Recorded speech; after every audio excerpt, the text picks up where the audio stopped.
ओम गंग गणपतये नमो नमः। संक्षिप्त शिव पुराण रुद्र संहिता 3 अध्याय 29। शिव और पार्वती की बातचीत। शिव के पार्वती के अनुरोध को स्वीकार करना। ब्रह्मा जी कहते हैं, नारद, परमात्मा हर की बात सुनकर आनंद रूपदायी धूप का दर्शन देकर पार्वती को बड़ा हर्ष हुआ। उसके मुख प्रसन्नता से खिल उठा और बहुत सुख का अनुभव करने लगे। फिर उस महासाधु शिवा ने अपने पास खड़े हुए भगवान शिव से कहा। पार्वती बोली, देवेश्वर, आप मेरे स्वामी हैं। प्रभु, पूर्व काल में आपने जिसके लिए हर्षपूर्वक दक्ष का यज्ञ का विनाश किया था, उसे क्यों भुला दिया था? वे ही आप ही हैं और वही मैं हूँ। देवेश्वर, इस समय मैं तारकासुर से दुख पाने वाले देवताओं के कार्य की सिद्धि के लिए रानी मेनका के गर्भ से उत्पन्न हुए। देवेश, यदि आप प्रसन्न हैं और मुझ पर कृपा करते हैं तो मेरे पति हो जाइए। ईशान, प्रभु, मेरी बात मान लीजिए। आपके आज्ञा सुनकर मैं पिता के घर जाता हूँ। अब आप अपने विवाह रूप परम उत्तम विशुद्ध यश को सर्वत्र विख्यात कीजिए।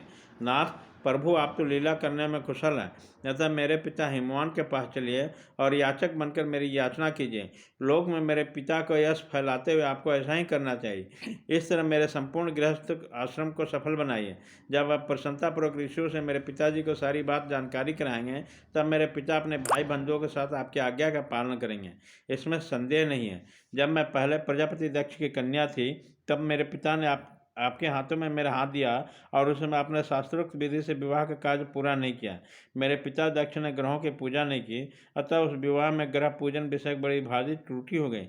इसलिए प्रभु महादेव, आपकी बार देवताओं के कार्य की सिद्धि के लिए आप शास्त्रोक्त विधि से विवाह कार्य का संपादन करें।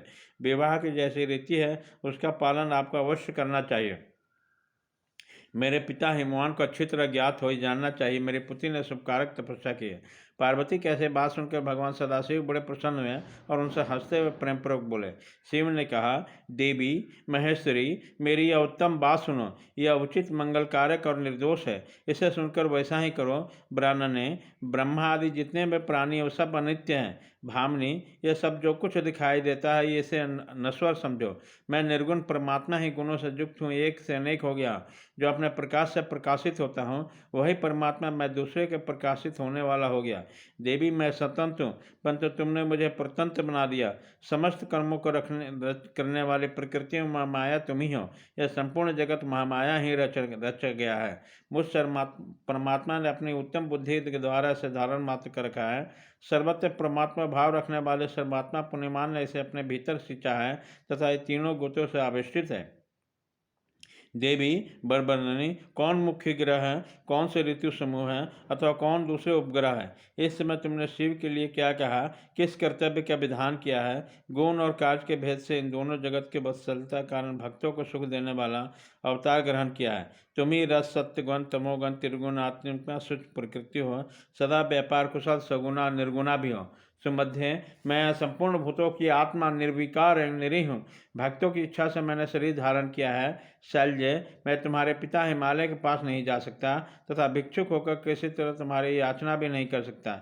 गिरिराज नंदिनी, महान गिनों से अत्यंत गौरवशाली महात्मा पुरुष भी अपने मुंह से देही दो ही बात निकलने में तत्काल लघुता प्राप्त हो जाता है। कल्याणी, ऐसा जानकर हमारे लिए क्या कहती हो? भद्र, तुम्हारे आज्ञा से मुझे सब कुछ करना है, अतः जैसी तुम्हारी इच्छा वैसा करो। महादेव जी के ऐसा कहने पर सती साध्वी कमलोचना महादेवी शिवा ने उन भगवान शंकर को बारंबार भक्तिभाव से प्रणाम करके कहा। पार्वती बोली, नाथ, आप आत्मा है और मैं प्रकृति। इस विषय में विचार करने की कोई बात नहीं है। हम दोनों स्वतंत्र और निर्गुण होते हुए भक्तों का अधीन होने के कारण सगुण हो जाते हैं। शंभो, प्रभो, आपको प्रयत्नपूर्वक मेरी प्रार्थना के अनुसार कार्य करना चाहिए। शंकर, आप मेरे लिए याचना करें। हिमवान को दाता बनने का सौभाग्य प्रदान करें। महेश्वर, मैं सदा आपका भक्ता हूँ, अतः मुझ पर कृपा कीजिए। नाथ, सदा जन्म जन्म से मैं आपकी पत्नी होती रही हूँ। आप परम ब्रह्म परमात्मा हैं, निर्गुण हैं, प्रकृति से परे हैं, निर्विकार निरीह और स्वतंत्र परमेश्वर हैं। तथापि भक्तों को उद्धार में संलग्न होकर यहाँ सगुण भी हो जाते हैं, स्वात्मा राम भी होकर भी लीला बिहारी बन जाते हैं, क्योंकि आप नाना प्रकार की लीलाएं करने में कुशल है। महेश्वर, मैं सब प्रकार से आपको जानते हूँ। सर्वज्ञ, आप मुझे बहुत कहने से क्या लाभ, मुझ पर दया कीजिए। नाथ, महान अद्भुत लीला करके लोक में अपने सुयश का विस्तार कीजिए, जिसे गा कर लोग अनायास से भवसागर में पार हो जाएं। ब्रह्मा जी कहते हैं, नारद, ऐसा कहकर गिरिजा ने महेश्वर के बारंबार प्रणाम किया और मस्तक झुकाकर हाथ जोड़कर वो चुप हो गए। उनके ऐसा कहने पर महात्मा महेश्वर ने लोक लीला का अनुसरण करने के लिए वैसा करना स्वीकार कर लिया। पार्वती ने जो कुछ कहा था उसी को प्रसन्नतापूर्वक करने के लिए उद्यत होकर वो हंसने लगे। तदनंतर हर्ष में भरे हुए शंभु अंतर ध्यान होकर कैलाश को चले गए। उसी समय काली के ब्रह ने उनका चित्त उन्हीं की ओर खींच गया। कैलाश में जाकर परमानंद में निमग्न महेश्वर ने नंदी आदि गणों से अपना सारा वृत्तांत का सुनाया। वे भैरव आदि सभी गण वहाँ सब समाचार अत्यंत सुखी हो गए और महान उत्सव करने लगे।